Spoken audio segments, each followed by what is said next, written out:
So most people see a bad offering memorandum like this from a broker and they just move on. But when I see an offering memorandum like this, I get excited because I feel like there's a deal to be had. So in this video, I'm going to break down how to underwrite a commercial property. And in this particular deal, this is not the best offering memorandum that I've seen at all. In fact, it might be one of the worst ones I've seen in the past month. But perfect example of sometimes what you get in commercial real estate. So let's dive in. So little simple 12 unit retail office, nothing fancy. This particular one is in Tennessee. The summary show you basics of it. 9,800 square foot on a relatively small lot. It's for sale for $1.375 million. Can see when it's built. And let's dig into their offering memorandum numbers. 100% occupied. That's great. There's their purchase price that they're asking for. They're saying the net operating income, remember net operating income is revenue minus expenses, is $90,000. So their gross income is $122,520. If you pull up your calculator here, I always like to know what the expenses are. So 32 grand. So one of the other things I like to look at is the operating expense ratio. So let's do 32 grand divided by the current income it's making. And so they're at a 26.5% expense ratio. For a full triple net retail center, I'd want to be 30% or less. This is lower than 30%. I'd say for retail, really, especially this more mom and pop office style retail, I would expect somewhere between 30 and 40% expense ratio. So this is a bit low. That tells me that they likely have expenses that they're missing. So let's see some more. They say there's a strong tenant mix. Cool. We'll look at the rent roll if it's available. So 6 are renovated. That tells me 6 are not. And cool. I love value add buildings, but sometimes when brokers say the word value add, they think that it means there's a lot of work left to be done.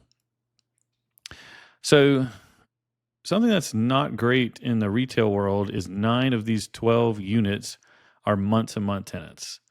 So banks hate that. You'll actually have a hard time getting a DSCR style loan on a building like this with 9 tenants on short-term leases. And then the other ones, they're being generous with the term long-term leases here, 2 that are 1 year, so they're probably expiring in 9 months, and then 1 at 2 years that's probably expiring in a year and a half or something like that.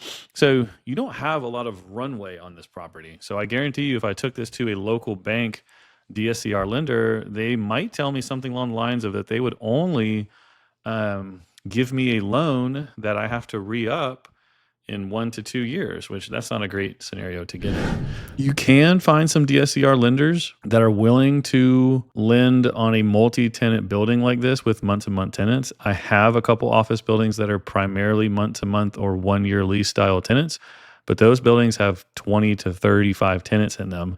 So the bank feels a lot more comfortable than they do with these smaller ones where there's just 12 tenants. So that'd be something I'd be talking to my banker about pretty quickly. Okay, look at this beautiful financial overview. Make no mistake, this is not some fancy T12 last trailing 12 months of financial income that you should get in multifamily. Like this is the bare minimum that they could get away with. And I'm not making fun or blaming the broker in this situation. They may have a seller that hand keeps track of things. I get this all the time. Or they're in the process of retiring, they're older, they don't use computers much, they're outdated in how they're keeping track of this, they have terrible books, whatever the situation is. This is pretty common that we get deals like this. And I get excited when I see this because it means you're not dealing with a hyper-professional seller, and you may or may not be dealing with a hyper-professional broker in the commercial space. You know, they're still a broker, they're still licensed, but you know, they may not be the top performing guy in their area. So that's an opportunity to me. So let's look here at the expenses. We already kind of highlighted the gross income, and we knew that the 32 grand was a little low. Well, in fact, there's only 2 things in there at all that they even list, and that's taxes and insurance. And that amount of money is not even the whole expenses. So that's 21 grand. So there's an 11 grand of additional expenses that's completely unaccounted for in this financial overview. I'm going to make the guess that is repairs and maintenance, but I don't know that for sure. So I would actually estimate. So what do you do in this situation? So you don't have a trailing 12 months. You can't look at what all the costs are of the building. So you have to make a guess. And the fastest way is what I was talking about earlier, which is the operating expense ratio. And for this kind of deal where it seems more month to month, I would put the expense ratio at 40%. So if the building is only capable of putting in 122,520, 40% of that, the expenses there should be 49 grand. So how much money, what should your NOI be? And I think that your NOI that you should account for in a building like this should be a lot closer to low 70s to 80 if you're lucky. And so I think that's pretty accurate. So that's where I underwrote this property for. I'll show you my underwriting calculator here in a minute. A couple other quick facts about it. But that's it. This is a basically one-page document. And if you haven't seen a lot of offering memorandums, let me show you what one looks like. This is a completely different property. But if you look, it's got pretty stylized photo, disclaimers. Not sure. Someone spent a lot of time creating this, high quality photos of the property, MLS style photos, lots and lots of data, full rent roll. You notice I have no data on any of these tenants and what they are at all. So what I like about that is that means there's a whole bunch of buyers out there that are just passing on this property because they don't have good data like this. So you can't really underwrite this property without talking to a broker. So I feel like that's an edge for me because I'm going to go call the broker anyways and go try to get this information. Look at how much better this financial information is. For example, look at how much more detailed these expenses are. Just a lot more data in general, cap rates, different things like that that's missing from our property. Demographics are certainly not there. There's certainly not sales comparables. So just a completely different style deal. So this is the napkin calculator, is what we call it, that we use in our coaching program. The nice thing is all you got to do is fill out the orange boxes. And if this is something that you think you might want access to, please let us know. We can hook you up with it.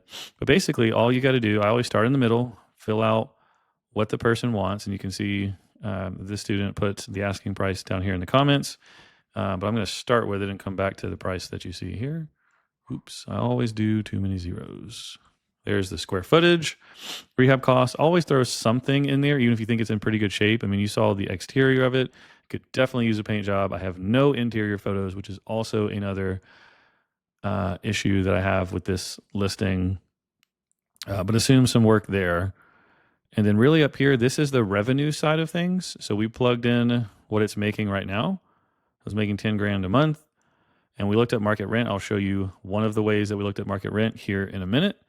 And then down here in expenses. So you can see we loaded up more expenses based on what we thought, based on standard expense ratios for this style product. So rather than the net operating income being 90 grand, I think it's probably closer to 80. And realistically, I would honestly be a touch more careful. And I think it's something closer to the low 70s. So that this totally changes the deal on what you can pay for a deal.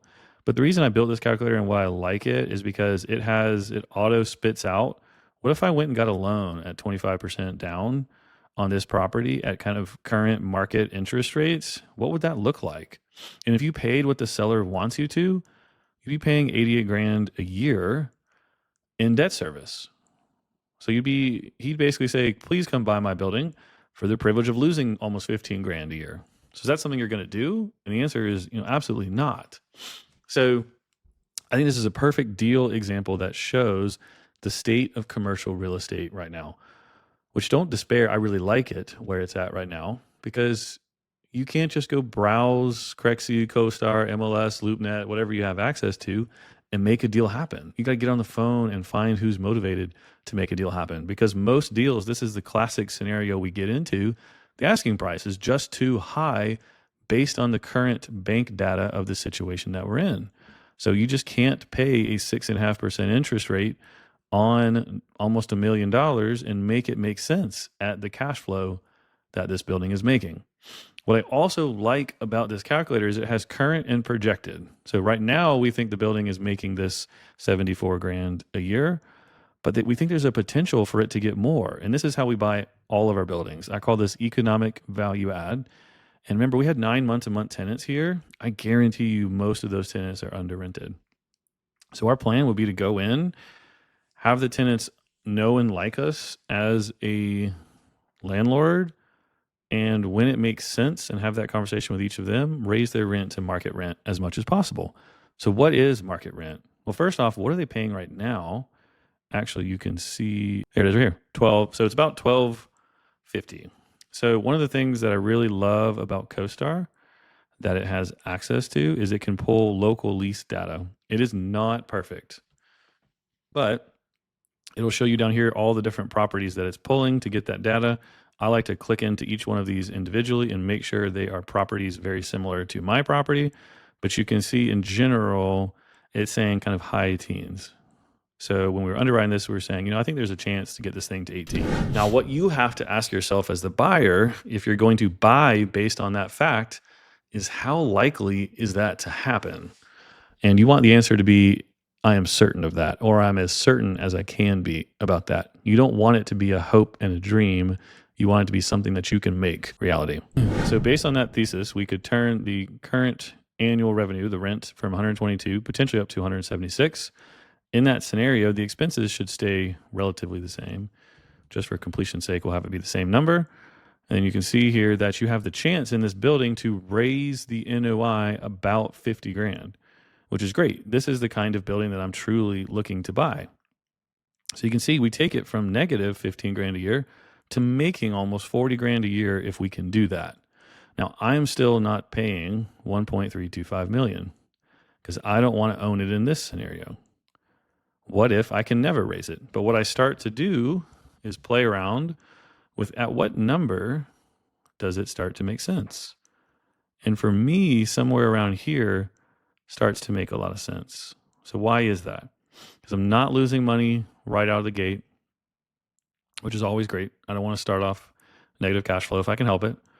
And then I'm making pretty healthy, if I just have the down payment and a little bit extra money, I'm making a pretty healthy return on my money after debt service. This is cash flow after debt service. So making about 68 grand on 225 grand invested. Remember, it's going to be more than that. It's going to be down payment, closing costs, rehab. So you got to tweak that a little bit. So I shoot on the higher end.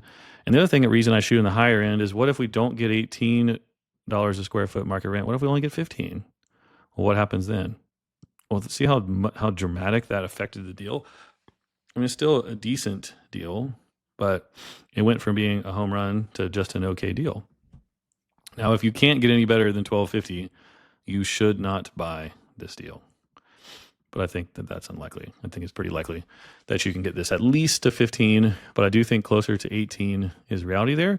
But you can see kind of how we come up with the numbers that we're willing to potentially pay for a property. So I'd be trying to offer around 900 grand. So the question is this broker going to take it? I have no idea. And every situation is different. They're asking 1.35. You honestly just got to throw out what they're asking and offer what you can pay. In this situation, we're offering 30% less than what they're asking, 450 grand difference. That's a ton of money. That doesn't mean they won't take it. I don't know what's going on in their life and their situation. They absolutely might take that offer. It's not a bad offer at all. And sometimes I do this calculator and underwrite deals and they're asking 1.325 and the best I can get them is like 600 grand or sometimes like 500 grand. And your human temptation is going to be not to make that offer. I would suggest still making that offer. That's a basic underwriting on a deal where I don't have a whole bunch of information. I had no interior photos. I had no real financial summary. I completely guessed on the operating expenses. But you know what? We were still able to make a viable offer to this broker. And you know what? I may have been one of the few people that made an offer because the offer memorandum did not have enough information. So that's what I'm hoping will happen. And that is why I get excited when I see offer memorandums like that. Hope you guys like content like this. If you do, I'm going to do a lot more screen share, breaking down deals, pulling up deals that we're actually looking at. If that's interesting to you, please let us know. Drop a comment, like, subscribe, all that good stuff. Appreciate y'all.